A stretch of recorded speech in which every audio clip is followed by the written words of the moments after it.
कहानी की शुरुआत एक ऐसे आदमी से होती है जो जेल की कोठरी में बैठा हुआ होता है।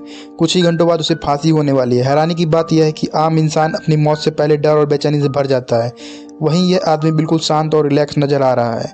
वह आराम से बैठा है, जैसे उसे किसी बात की चिंता ही ना हो। उसी समय जेल का एक पृष्ठ उससे मिलने आता है। पृष्ठ उसे देखकर हैरान रह जाता है। उसके मन में एक ही सवाल घूम रहा था कि आखिर कोई इंसान अपनी मौत से कुछ घंटे पहले इतना शांत कैसे रह सकता है। पृष्ठ उससे पूछता है कि क्या तुम्हें डर नहीं लग रहा। उस आदमी के चेहरे पर हल्की सी मुस्कान आ जाती है। वह कहता है, डर तो बहुत पहले ख़त्म हो चुका है, लेकिन अगर तुम सच जानना चाहते हो तो बैठ जाओ, क्योंकि मेरे पास सिर्फ 4 घंटे बचे हैं और इन 4 घंटों में तो अपनी पूरी कहानी सुनाना चाहता हूँ। उसका नाम था बकेट, और फिर वह अपनी ज़िंदगी की कहानी सुनाना शुरू करता है। कहानी कई साल पीछे चली जाती है। उस समय बकेट का जन्म भी नहीं हुआ था। बकेट की माँ का नाम मैरी था। मैरी बहुत ही अमीर और प्रभावशाली परिवार से ताल्लुक़ रखती थी। उस परिवार का नाम रेड फेलो फैमिली था।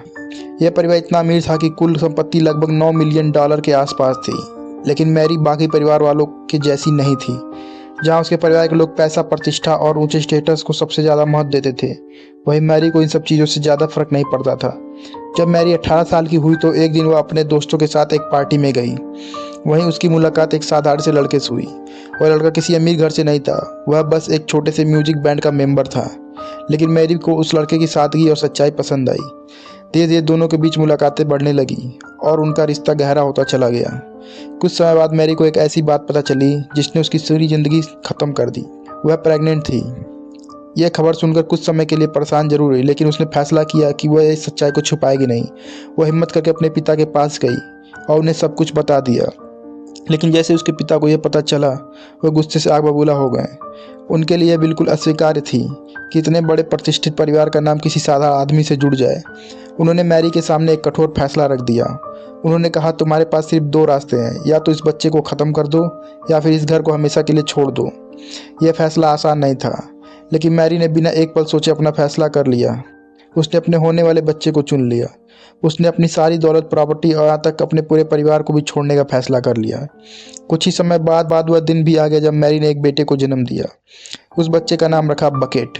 लेकिन किस्मत को शायद कुछ और ही मंजूर था। जिस दिन बकेट पैदा हुआ उसी दिन उसके पिता हॉस्पिटल में मौजूद थे। अपने बेटे के जन्म की खुशी वे संभाल नहीं पाए और अचानक उन्हें हार्ट अटैक आ गया।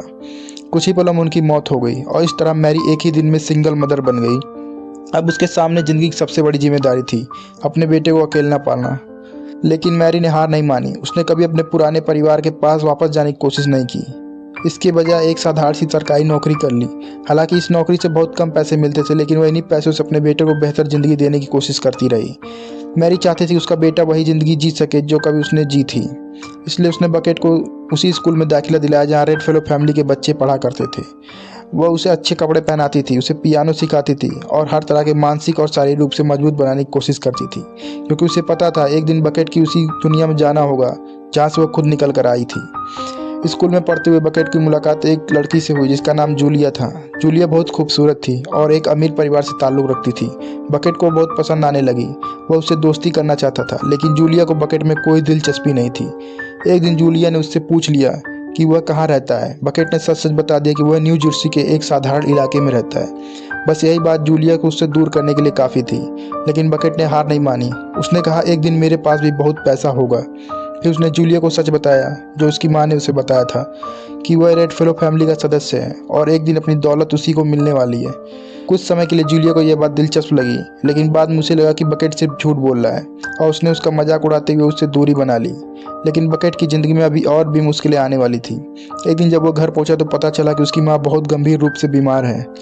डॉक्टरों ने बताया कि उसे कैंसर हो चुका है और उसके पास ज़्यादा समय नहीं बचा है। बकेट को उम्मीद थी कि रेड फेलो फैमिली ये खबर मिलेगी तो शायद वे उसके माँ के पास वापस आ जाएंगे, लेकिन ऐसा कुछ भी नहीं हुआ। किसी ने एक फ़ोन तक नहीं किया। मरने से पहले मैरी ने बकेट का हाथ पकड़ा और उससे कहा, मैं तुम्हें वह ज़िंदगी नहीं दे पाई जो तुम डिजर्व करते थे, लेकिन मुझसे वादा करो एक दिन तुम वह ज़िंदगी ज़रूर हासिल करोगे। कुछ ही पलों बाद मैरी ने आखिरी सांसें ली और इस दुनिया को छोड़ के चली गई।